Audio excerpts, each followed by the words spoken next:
Hello, I'm Josh Pollard. I'm Marketing Manager at Fire Chief Global, and we are super excited to be here today with the Children's Burns Trust. And I'm talking to Jo Myers. Hello Jo, how are you? Hi, I'm good, thank you. Pleased to meet you. Pleased to be here. Yeah, it's good to have you along. So, to start off with, what was your life like before joining Children's Burns Trust? Can you give us a bit of your background history? Sure, yes. My life before Children's Burns Trust was actually involved in nursing. So I worked as a nurse in burns and plastic surgery for 37 years, Wow. mainly based in Chelmsford in Essex at the St Andrews Burns and Plastics Unit. But I had a little stint at Great Ormond Street and a little stint in Stevenage as well. So lots of experience looking after children and adults actually, with a burn injury. Wow, that's a lot of experience, isn't it? Yeah. To summarise, if you could, what does the Children's Burns Trust do? So Children's Burns Trust, I've been with them for just over 3 years now, and they are, if I explain what they are, they're a small national charity, and we are celebrating 25 years this year, so it's really exciting, actually. Very good. And they have been really clear on 3 objectives since they started 25 years ago. And those 3 objectives are supporting children and their families, so children who've had a burn injury, supporting rehabilitation for those children as they recover from a burn injury and what that entails. And then the other key objective is around prevention. Really important. If we can prevent burn injuries in the first place, then that's our ultimate goal. So prevention is core as well. So they're the 3 defined objectives of the charity. Very interesting. So if we talk about burns, and obviously especially with children, talking about the Children's Burns Trust, in your experience, what are the most common causes of fire-related burns for children within the home? In relation to fire-related burn injuries for children, there's a number of causes, a number of risks and a number of causes that lead to injury. Those initially going to centre around the kitchen and the risks in the kitchen. So thinking of the cooker and where things can set on fire, if safety isn't followed, that's really important to consider. And then the other area of risk is generally the garden. Unbelievably, tend to forget, but the garden, so things like barbecues, use of, not the children themselves, although older children might use accelerants on barbecues, garden fires, where if accelerants are used, you get flashback, and that can cause burn injury in children. And also thinking around clothing catching fire, I think is the other important consideration, whether that's the kitchen, around the cooker, or whether it could be a real fire still. There are still some homes that would have a real fire, although less so nowadays. But I think the important message also to add is that the majority of injuries that happen to children are actually from hot fluids.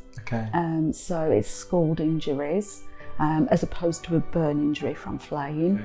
And so for children, it's the under 3s that are very at risk from those scald injuries, hot drinks in particular, that cause a scald injury.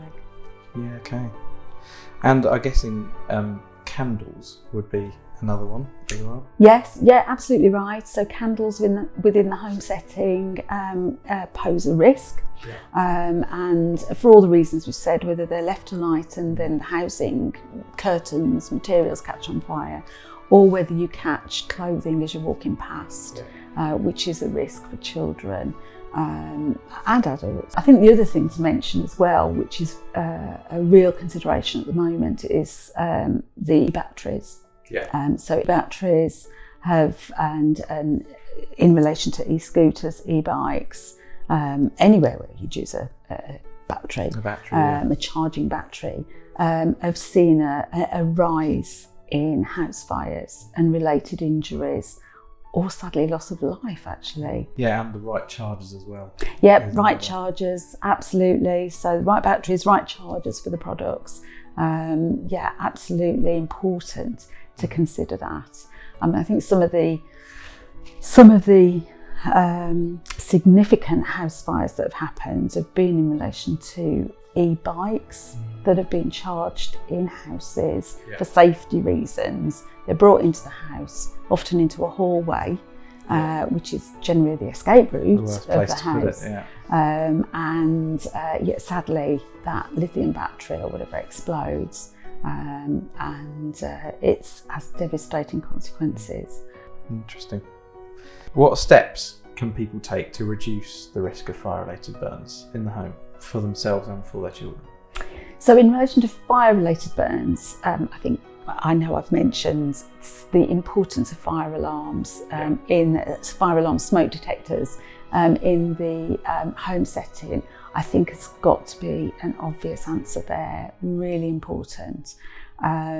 And having that little escape route, I always think is a really important thing picked up over the years. You know, knowing where you can get out in your house is something that we think is obvious, but actually we haven't thought about it. No. Yeah. But it is an important thing to do.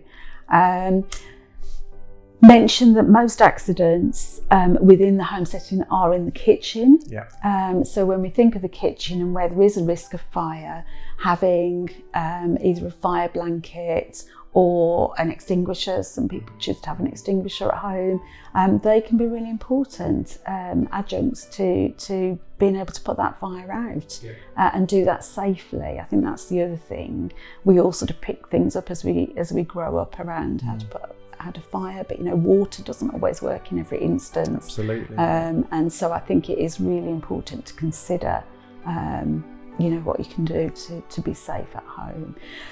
Just being aware of risk, I think that's the other thing. And you know, thinking about it, I suppose we often say that we all take for granted that nothing's going to happen to us. And until it does sadly touch our world in some way, and then we look out for the safety of ourselves and our families. But actually what we need to do is be thinking ahead. We need to think about risk, particularly where children are involved. So what kind of long-term support does the Children's Burns Trust provide to children who have experienced burns from the fires at home?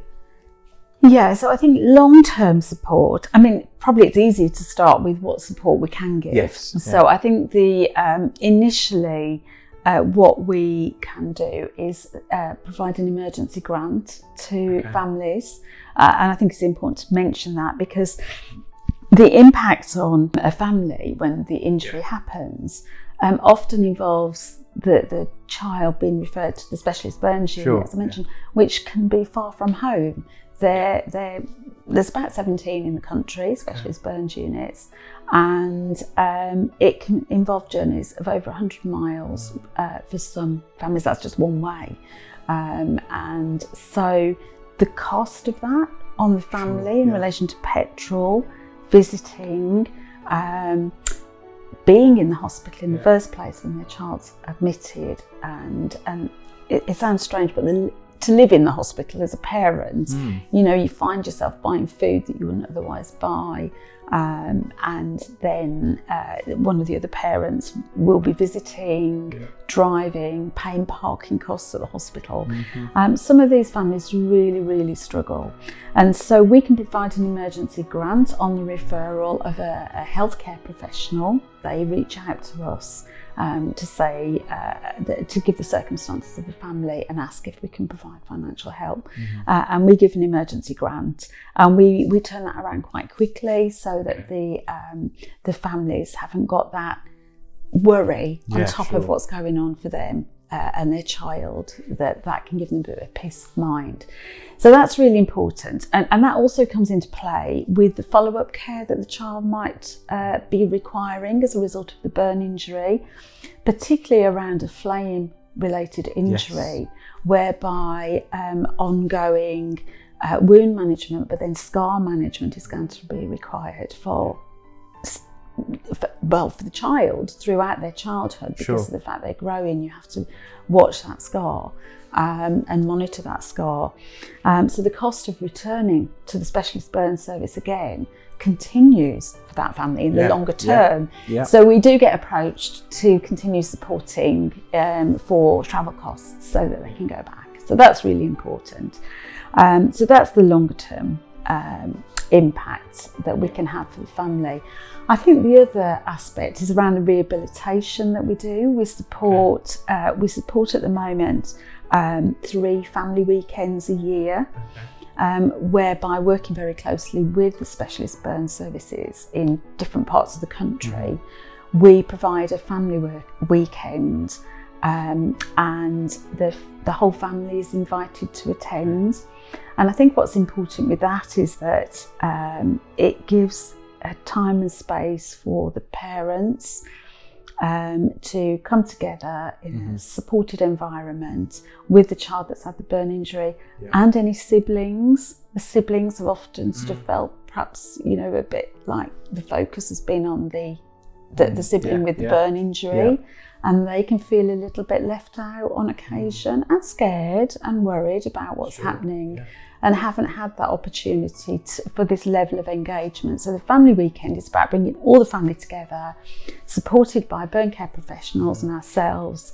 And there's a programme over the weekend that involves lots of fun and activities together. But it also involves some very important sessions for the parents on scar management and well-being. So thinking about how they're feeling, which is a real significant session to have.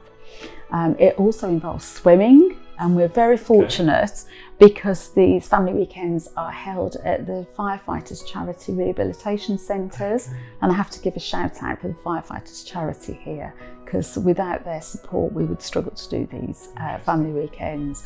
But they have a fabulous swimming pool facility, and some of these children have not been swimming since they've had a burn injury. The parents are worried about them swimming, the children are worried about going swimming, and so it's the first time, but encouraged by everybody that's there. It's usually the favourite session by the end of the weekend. Sure. We do it each day and build up, so it's generally the favourite session. So the family weekends are really important actually, and it's about helping all members of the family with the ongoing recovery journey after the impact of this burn injury in their lives. So we a lot of satisfaction from that. Very interesting. So what impact does a burn injury have on a child's life beyond just there may be the physical side of it, but it really is a life-changing event, isn't it?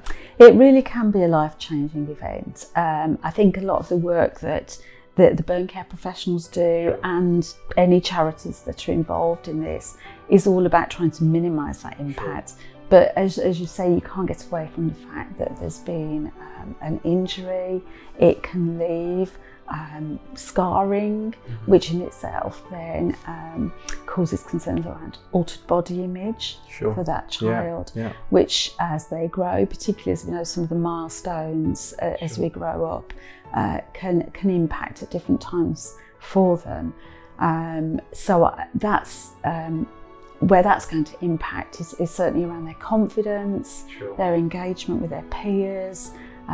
We live in this world of social media now and all that does, and what we should look like, and I think that's compounded the issue. There is a lot more going on, I'd say positively, around visible difference, and that is a really good thing. But in the meantime, for the child and the family where this burn injury has had the impact, I think it is thinking about those longer term implications. I think for some as well, it's remembering that there may be further surgeries as they get older. We talked about the scar. If it's over a joint, then that could impact movement and function. So it might require further surgery at a later date to release scar, a tissue. So repeated hospital visits then impact fitting that round school, and all that happens. That's another important consideration as well. It's interesting, very interesting. And then again, looking at from a charity point of view, we've talked about the days that you hold for the whole family. Yep. Is there any other support that you offer or provide for the wider family, like the siblings, like you said? Yeah, so we're there to generally talk to anybody who wants to make contact with us as a charity. So if there's questions or anxieties, then we will take those inquiries and help to signpost in the right direction. And there's lots of ways that you can do that, whether it's supportive organisations or whether it's trying to help somebody back into the burn service that they previously were maybe getting care from. We've got some resources that are available, predominantly I think in supporting children and siblings and the parents. This book is just a fabulous resource that we provide. Was written by a mum and her son about their experience. He had a burn injury when he was a toddler. He pulled a saucepan of vegetables off the stove and had quite a significant burn injury. And this was written when he was 13 and talks about how he just went about growing up as any child would, and by the way, he had a burn injury. And it's a great resource that I think that parents in particular whose child may have had a burn injury in recent months finds reassuring to be able to access something like this. There's not a lot out there, and so that's really important. The other thing we've got that's really important in supporting parents whose child's had a burn injury is a closed parent Facebook group. So that's been going for about 6 years now. And was set up with the support of a mum whose son had a burn injury. And she was really keen to support the charity in setting up this closed Facebook group and administering it with our support. We can give as much reassurance as possible when somebody comes into the hospital setting about their child's burn injury. But actually, you want to talk to somebody who's gone through this like you have, hit that emotional impact. And that's where this closed parent Facebook group really has filled a gap that didn't exist. And it's heartwarming to see how parents who are further down their journey support parents whose child has recently had a burn injury. So yeah, that's a really important support for the families. That's very interesting. Very good to know. So how can campaigns like the Safer Homes campaign help to reduce the number of children that end up needing support from a charity like Children's Burns Trust? Well, it falls absolutely into the prevention arm of what we do, and any work on prevention to reduce the risk of fire and burn, scald injury to children is so important. And I think as a organisation, with the products that you make available and your aim to reduce injury, it's essential. It's essential. We all need to remember that we have a responsibility to ourselves, our families, our children, to keep ourselves safe. And safety in the home is just such a key consideration for us. Really important. Thank you. It's very good. Josh, have you had any sort of personal connection in relation to burn or scald injuries? Yeah, it's interesting that you asked that actually. Yeah, I have got one memory from my childhood, which was a friend of mine who was probably about 5 or 6 years younger than me, and he'd actually gone to the bathroom upstairs and heard some kids playing out in the garden, and he wanted to see what was going on, so he climbed up on the windowsill and obviously didn't see the candle that was there, and his clothes caught alight, and I can just so vividly remember that from my childhood, hearing about it, and it really sent that message so vividly as a child that you need to be super careful around any kind of flame. Yeah, I think that personal impact really does hit hard, doesn't it? It really does. Yeah. But it's probably made you so much more aware and Yeah. safety conscious as you've got older, I'm sure. Absolutely, yeah. And I always find myself going around putting candles out Yes. as a result. It's just yes. one of those things, Yeah. And of course, nowadays we can buy LED candles, can't we? Which is even safer. which is much safer. Yeah. Good. Well, thanks, Jo. It's been very interesting, very insightful to understand more about what the charity does and about what we can do to raise more awareness around the different types of burns risks there are in the home. So thanks for taking the time out to come and have a chat with us. If you had one sentence or one key message you wanted to get over to people, what would that be? Burns happen in the blink of an eye. Be careful around the home, think safety, and particularly keep your mugs of tea or coffee out of reach of children. And the last key message, because this is more than one, is if an accident does happen, 20 minutes of cool running water can make all the difference. Just remember that little nugget. Thank you. That's brilliant. If you want to find out more about the Safer Homes campaign and what we're doing together with charities like the Children's Burns Trust to raise awareness around fire safety in the home, please look for us on any of your normal social media or head to our website firechiefglobal.com and find out more information in the Home and Leisure section.